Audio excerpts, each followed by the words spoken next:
বান্দা যখন মনে মনে আল্লাহকে ডাকে, আল্লাহ মনে মনে ওই বান্দাকে স্মরণ করে।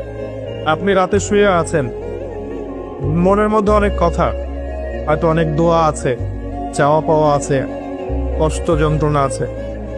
আপনি মনে মনে আল্লাহকে ডাকছেন, ডাকতে ডাকতে আপনার চোখ দিয়ে পানি বের হয়ে গেল। আপনি বুঝে নিয়েন ঠিক ওই মুহূর্তে আল্লাহ আপনাকে স্মরণ করেছে এবং আল্লাহ আমাদের খুব কাছে আছে। وَإِذَا سَأَلَكَ عِبَادِي عَنِّي فَإِنِّي قَرِيبٌ। নবী বলে দাও, তোমাকে যখন আমার বান্দারা আমার সম্পর্কে জিজ্ঞেস করে বলে দাও যে আমি খুব কাছে আছি। উজিবু দাওয়াতাদ দাঈ ইযা দাআন। দোয়াকারী যখন আমাকে ডাকে আমি তার দোয়া শুনি। আল্লাহ আমাদের খুব কাছে আছে। কত কাছে? যদি আপনি মনে মনে আল্লাহকে স্মরণ করেন, আল্লাহ মনে মনে আপনাকে স্মরণ করবেন। যদি আপনি একটা সমাবেশের মধ্যে আল্লাহকে স্মরণ করেন, আল্লাহ এর চেয়ে উত্তম সমাবেশে আমাদের কথা স্মরণ করবেন। আল্লাহ পাক এত কাছে আছেন যে প্রত্যেক রাতের শেষ অংশে আল্লাহ পাক প্রথম আকাশে নেমে আসেন। আল্লাহর নেমে আসাটা কেমন সেটা আমরা ব্যাখ্যা করতে পারব না। এটা ব্যাখ্যা করার জ্ঞান যোগ্যতা কোনোটাই আমাদের নেই। আল্লাহর রহমত নিকটবর্তী হয়, বেশি গল্প। আল্লাহ পাকের রহমত নিকটবর্তী হয়। এই সময় আল্লাহ পাক আহ্বান করতে থাকেন বান্দাদের উদ্দেশ্যে, কে আছো আমার কাছে কিছু চাইবে, আমি তোমাকে সেটা প্রদান করব। কে আছো আমার কাছে কিছু দোয়া করবে, আমি তোমার দোয়া শ্রবণ করব। কে আছো আমার কাছে ক্ষমা চাইবে, আমি তোমাকে মাফ করবে। প্রত্যেক রাতের শেষ অংশে আল্লাহ রাব্বুল আলামিন এইভাবে আহ্বান করতে থাকেন ফজর পর্যন্ত। এই সময়টা দেখবেন আমরা হয় ঘুমে কাটাই, অথবা ফেসবুক, অথবা ইউটিউব, অথবা ক্যাসিনোর মধ্যে, কেউ জুয়াখানায়, কেউ পতিতালয়ে, কেউ আল্লাহ বিরোধী পরিকল্পনা করতে ব্যস্ত থাকে। কিন্তু আল্লাহ পাক প্রত্যেক রাতে তার বান্দাদের উদ্দেশ্যে এই আহ্বানটা করে থাকে। আল্লাহ পাক এত কাছে।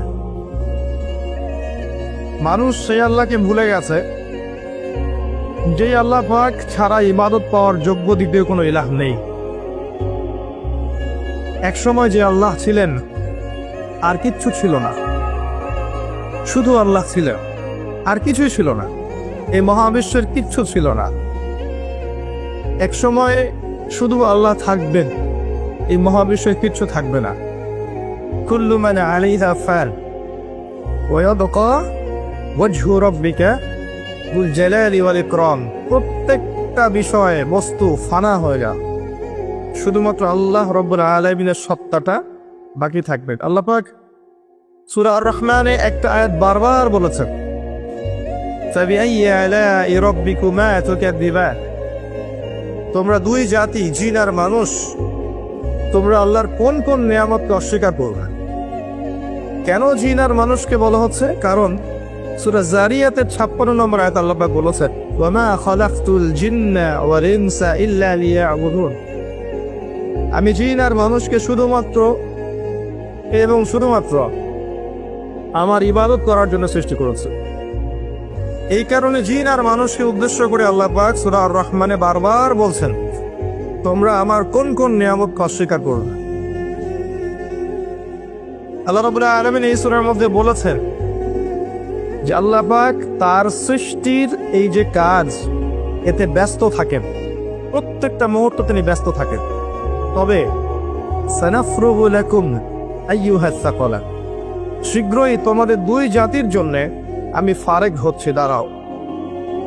তোমাদের বোঝাপড়ার জন্য শীঘ্রই আমি ফারেক হচ্ছি, থামো। সানাফরুগু লাকুম আইয়ুহাস সাকালান।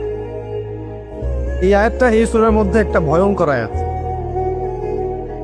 আল্লাহ পাক জিন আর মানুষকে বলছেন, আমি বিজি আমার কাজে, কিন্তু তোমাদের জন্য আমি শীঘ্রই ফারেক হবে। কিয়ামত ঘটানোর পরে তোমাদের হিসেব নিকেশের জন্য আমি শীঘ্রই নিজেকে ফারেক করছি।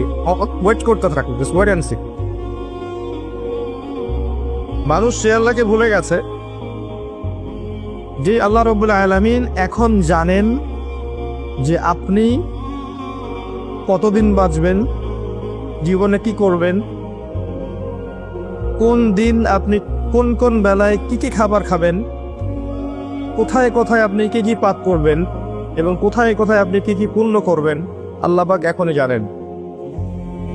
আল্লাহ পাক জানেন আমাদের মধ্যে এখানে বসে থাকা প্রত্যেকটা মানুষ কে কোথায় কিভাবে মারা যাবে,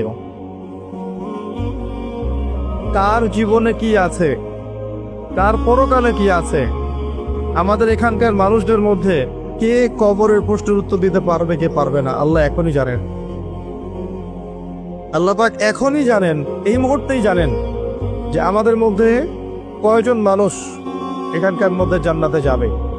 আর জান্নাতে যাওয়ার কোটি কোটি বছর পরে ওই বান্দারা কি কি নিয়ামত ভোগ করবে, আল্লাহ পাক এখনই রাইট নাও সেটা জানেন।